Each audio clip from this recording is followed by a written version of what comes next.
It's Mr. Parker. How about a drink with poor old Jed? I'd love to, but a little later. I'm in something of a hurry. Another time, then.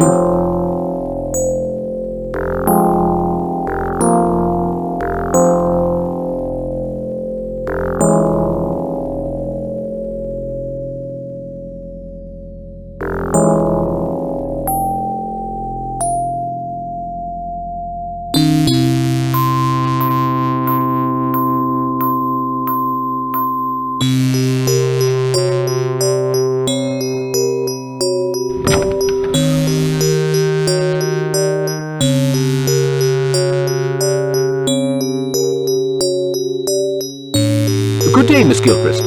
I was told there's a map of the region hanging up here, but I can't seem to... Oh, well, David Underhouse asked me for it, and I lent it to him. The poor man can't get around, you know. Such a cruel world. Where can I find him? There, the door at the end. Interested in Indians, are you? Mr. Underhouse is very keen. He's been looking for that cemetery for months. I beg your pardon? The cemetery of some Indian tribe, the Muckamucks or something. Well, he found it, and my, is he happy. As for savagery, I think the Indians might have learned a thing or two from the 7th Cavalry. Mr. Parker, my father often said, the only good Indian's a dead one, and he knew what he was talking about. Now, if you'll excuse me, some of us have work to do.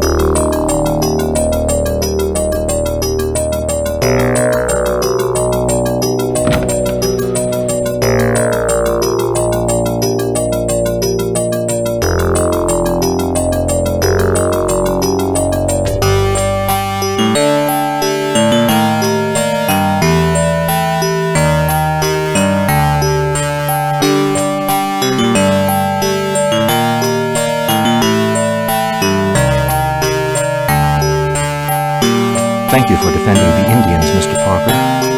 No, the walls don't have ears. They are merely very thin. I believe you want to consult the map of this region. Please, go right ahead. I'm very grateful, Mr. Underhouse.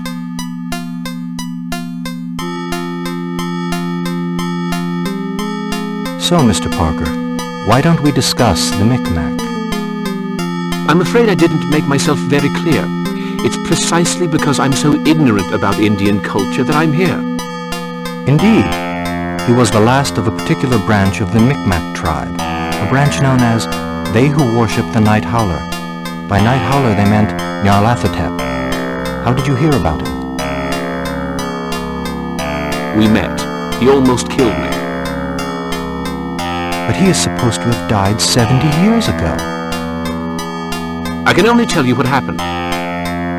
I know it's none of my business, but may I ask what you're looking for on the map? Do you know this place here?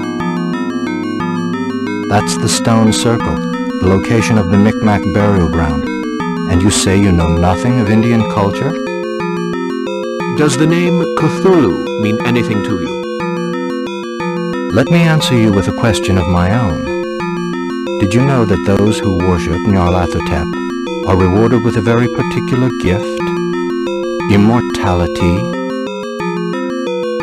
Do you think that... There are names it is wise never to pronounce, and people it is wise never to meet. Are you talking about the Hambleton family? An ancient curse hangs over Ilsmith. Some of the townspeople practice strange rituals in the worship of foul and age-old gods. I wanted to know more, and my curiosity cost me my legs. And Tobias Jugg, who led me to you, is dead. Dead? Dear God, there is no time to lose. Andrew Arlington isn't here. The diary containing the origin of the curse is locked inside his office safe. I'll get the diary and bring it. No. You'd better leave it where it is. There's no point in alerting them, is there? I can give you some information. I know the combination to the safe is made up of a number of digits. You don't happen to know what they are? When I discovered it, just before my accident, the digits had something to do with the Bible. Well, thank you for your help. You can thank me by bringing me a photo of the stone circle. That's a promise.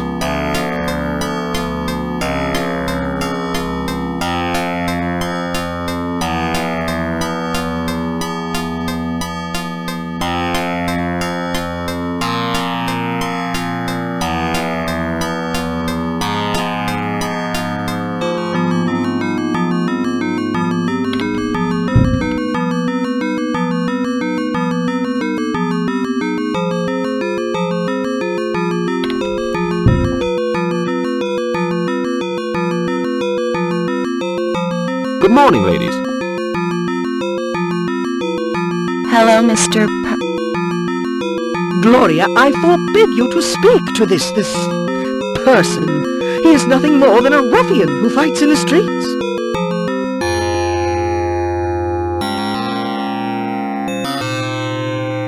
But that's a little unfair, Miss Picott. Young Webster needed some help, and it was my duty as a Christian to... Good Christians do not spend their time in bars, Mr. Parker. Good day to you.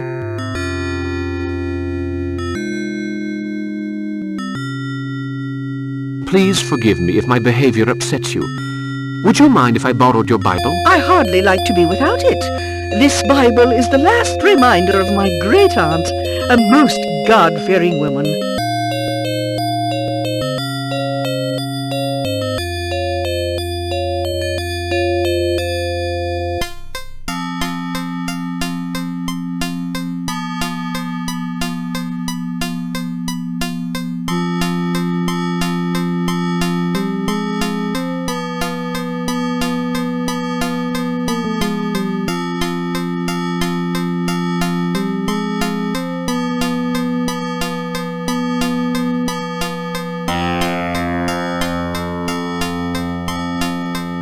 I just dropped in to say hello. That's very kind of you. I just received a magnificent brooch, imitation silver and gold. Very cheap, $2. I also have a pretty locket at $1. What do you think?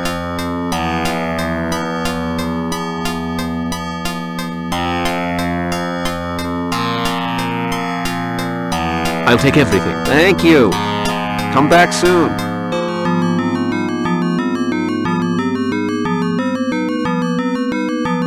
What can I get for you, Mr. Parker? Anything new to offer? I have some delivery problems with the roads being blocked. Well, goodbye, Mr. Myer. Thank you. Come back soon.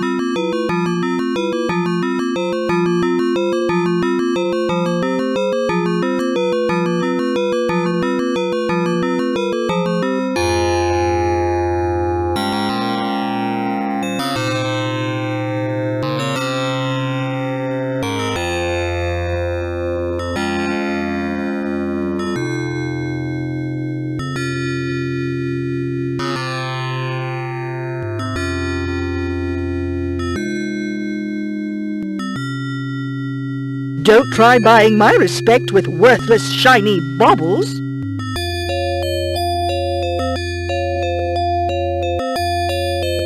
How kind of you, Mr. Parker. It's almost like the one I lost last week. I don't know how to thank you. Here is my Bible. Please take good care of it.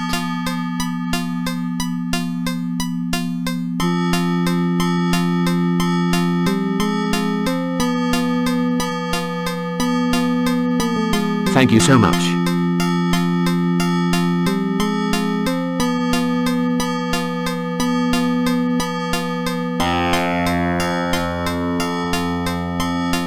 Page 345. The Apocalypse according to St. John, chapter 13, verse 8.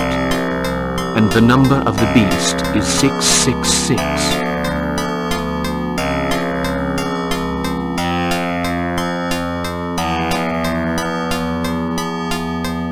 page 181, Acts of the Apostles, chapter 1, verse 15.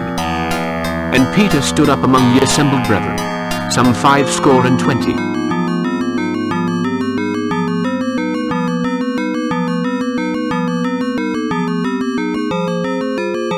Page 303, St. Paul's Epistles, chapter 3, verse 16. Destruction and despair will cross their path.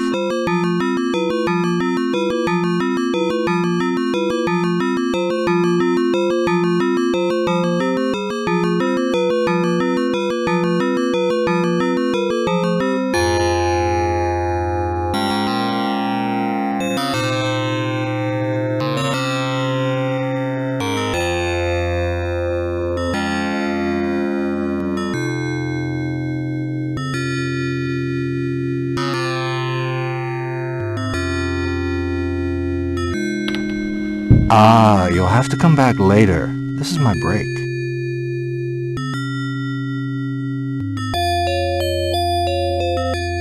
I simply want a few words with the mayor. Not possible. The mayor is not here at this time. I don't want to bother you, but the mayor suggested I enjoy the view of Ilsmouth from his office window. Ah, yes. You must be the photographer. It's about the next edition of the Ilsmouth Town Hall Journal, I suppose. No, I'm the reporter. Well, all right. But don't go touching anything. Reporters. They can't leave anyone alone.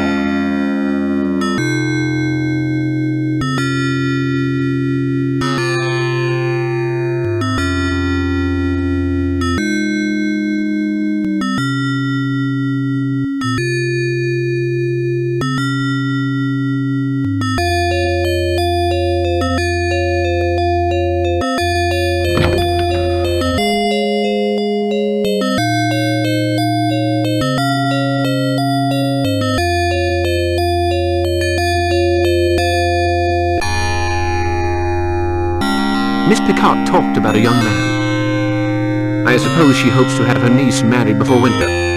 I pity the poor fellow, whoever he is.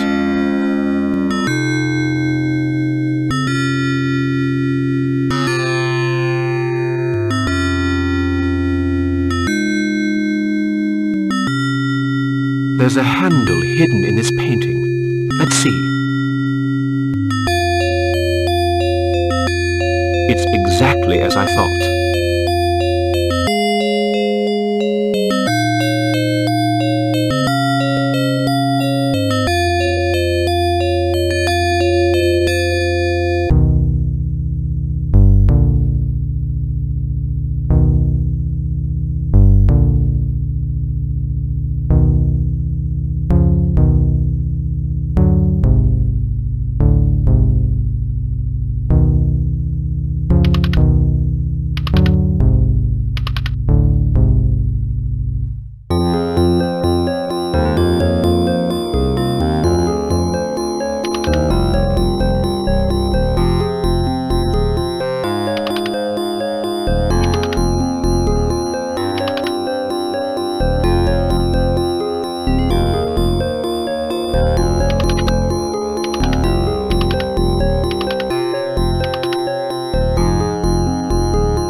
Why don't I unscrew this case?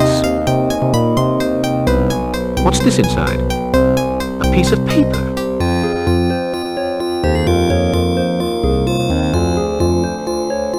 A parcel to collect at the post office. It's addressed to W. Hambleton.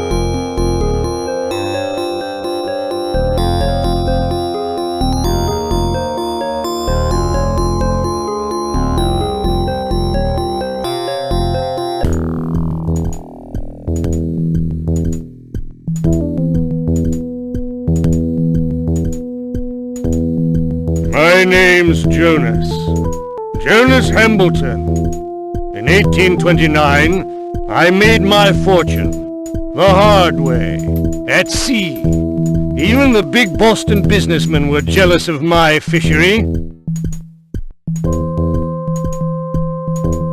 At that time, I became interested in the occult.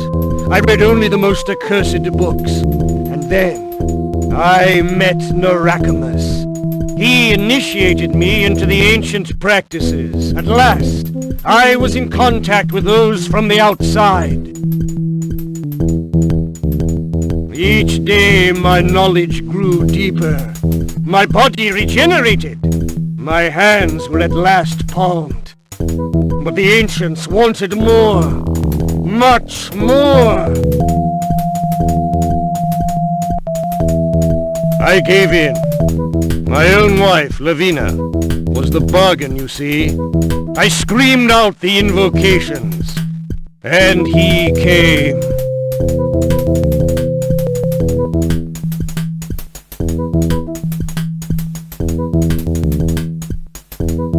The sea would take all I cherished, but that was of no importance. The pitiless god Dagon wanted that union. That was the price of my immortality.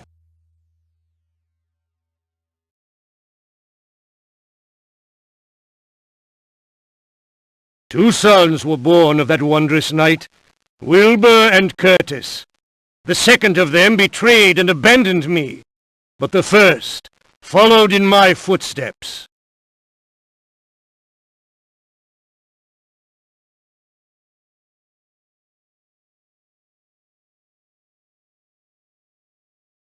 He has my gift. He can beg to the stones. They all think I'm dead. Only he who reaches that place where water, earth, and sky come together can find my burial place.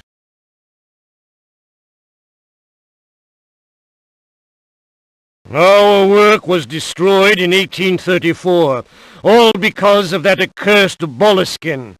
But gods are immortal, and time means nothing to me. Nobody can destroy the families without the statuettes which I guard, and the secret incantation. In 1910, the comet will come again, and the prophecy will come true. Cthulhu! Nya!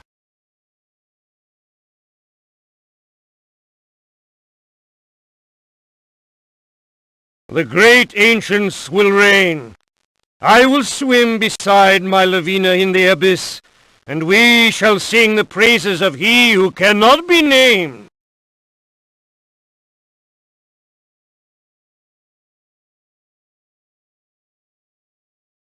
I'll put the diary back in its place.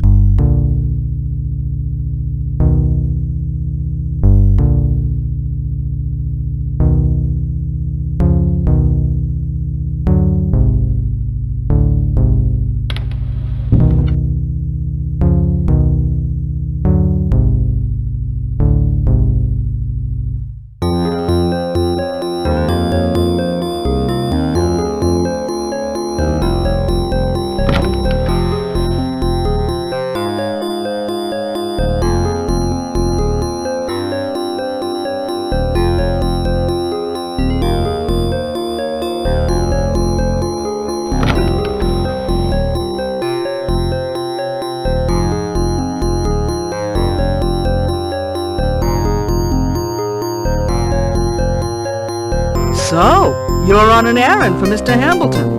That'll be $3, please. That must be a front. Mr. Hambleton always orders them from Boston. Thank you. Good day.